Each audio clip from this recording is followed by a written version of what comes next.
Good morning everyone. बच्चों, आज हम करेंगे वर्कशीट नंबर 36 और आज है दिनांक 15 अगस्त 2020। और बच्चों, आज का दिन किस लिए ख़ास है? बच्चों, 15 अगस्त का दिन पूरे भारत में स्वतंत्रता दिवस इंडिपेंडेंस डे के रूप में मनाया जाता है। क्यों मनाया जाता है? ऐसा क्या हुआ था इस दिन? इस दिन भारत को 200 साल के ब्रिटिश शासन से आज़ादी मिली थी, इसलिए हम 15 अगस्त को इंडिपेंडेंस डे मनाते हैं। और आज की आपकी वर्कशीट भी इसी के बारे में है। आज की आपकी वर्कशीट में कविता दी गई है जिसका नाम क्या है? जिसका नाम भी है आज़ादी। और इसे किसने लिखा है? इसे लिखा है सफदर हाशमी जी ने। तो चलो अब हम कविता को पढ़ेंगे। आप भी मेरे साथ पढ़ेंगे। मैं पहले 2 लाइनें पढ़ूंगी, फिर आप मेरे साथ उन 2 लाइनों को फिर से पढ़ेंगे, ठीक है? तो चलो। कल ही शाम को शर्मा जी ने टोपी नई खरीदी, घर पर टीवी देख रहे हैं पापा मम्मी दीदी। अब आप पढ़े मेरे साथ। कल ही शाम को शर्मा जी ने टोपी नई खरीदी, घर पर टीवी देख रहे हैं पापा मम्मी दीदी। लाल किले के आसपास है आज़ादी का मेला, सबसे ऊपर नाच रहा है झंडा एक अकेला। लाल किले के आसपास है आज़ादी का मेला, सबसे ऊपर नाच रहा है झंडा एक अकेला। कदम मिलाते बैंड बजाते फौजी आते जाते, पूरे लॉन में बच्चे बूढ़े चने मुरमुरे खाते। कदम मिलाते बैंड बजाते फौजी आते जाते, पूरे लॉन में बच्चे बूढ़े चने मुरमुरे खाते। सभी कहते आज के दिन आज़ाद हुआ था देश, आज के दिन ही अंग्रेजों का राज हुआ था शेष। सभी कहते आज के दिन आज़ाद हुआ था देश, आज के दिन ही अंग्रेजों का राज हुआ था शेष। अपनी तो समझ कुछ न आए आज़ादी और देश, हम तो छत से देख रहे हैं पतंग पतंग के पेच। अपनी तो कुछ समझ न आए आज़ादी और देश, हम तो छत से देख रहे हैं पतंग पतंग के पेच। हमसे कोई पूछे भैया आज़ादी क्या होती है, हम कह देंगे उस दिन सबकी पूरी छुट्टी होती है। हमसे कोई पूछे भैया आज़ादी क्या होती है, हम कह देंगे उस दिन सबकी छुट्टी होती है। तो बच्चों, है ना बड़ी अच्छी पोयम? तो आपका पहला प्रश्न भी यही है कि आपको इसको गाना है। क्या है पहला प्रश्न?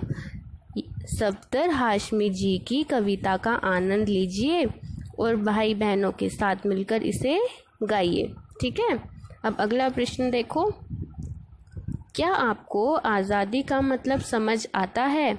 यदि हाँ, तो आज़ादी से आप क्या समझते हैं? आपको क्या लगता है कि आपको किस काम या किस चीज़ से आज़ादी चाहिए? लिखिए।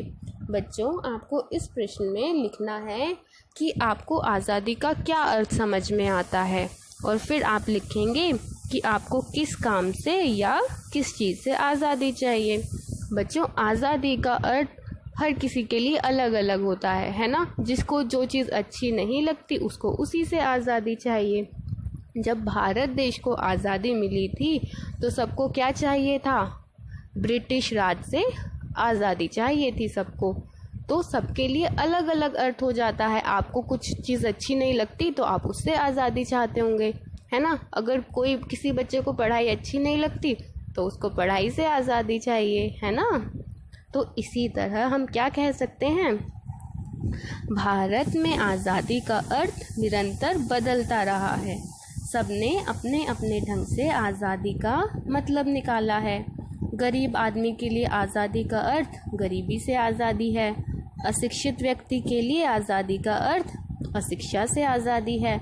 ऐसे ही सभी व्यक्तियों के लिए आज़ादी के अलग अलग मायने हैं, लेकिन इस समय बेकारी, महंगाई, भ्रष्टाचार, गरीबी आदि से आज़ादी अनिवार्य है।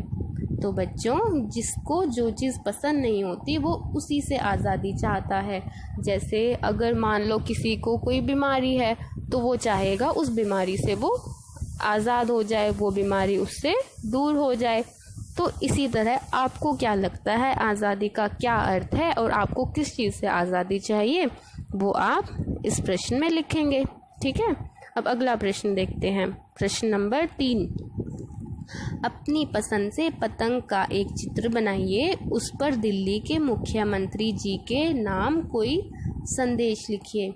बच्चों, आपको एक पतंग का चित्र बनाना है। इस तरह से आप कोई भी एक पतंग बना सकते हैं। अपनी कॉपी पे एक सुंदर सा बनाएंगे और उस पर आप दिल्ली के मुख्यमंत्री जी के लिए एक संदेश लिखेंगे। आप इस तरह लिख सकते हैं, जैसे यहाँ पर आप ऊपर लिखेंगे माननीय मुख्यमंत्री जी, फिर यहाँ पर आप अपना संदेश लिख देंगे। ठीक है, और लास्ट में अपना नाम लिख देंगे। जैसे मैंने यहाँ पर एक नाम लिख दिया है विहान, इसी तरह आप अपना नाम लिखेंगे। ठीक है, तो आप ये सुंदर सुंदर बनाएंगे। अब लास्ट क्वेश्चन, आज के दिन बहुत से बच्चे और बड़े पतंग उड़ाते हैं, परंतु पतंग उड़ाते समय लापरवाही कर जाते हैं।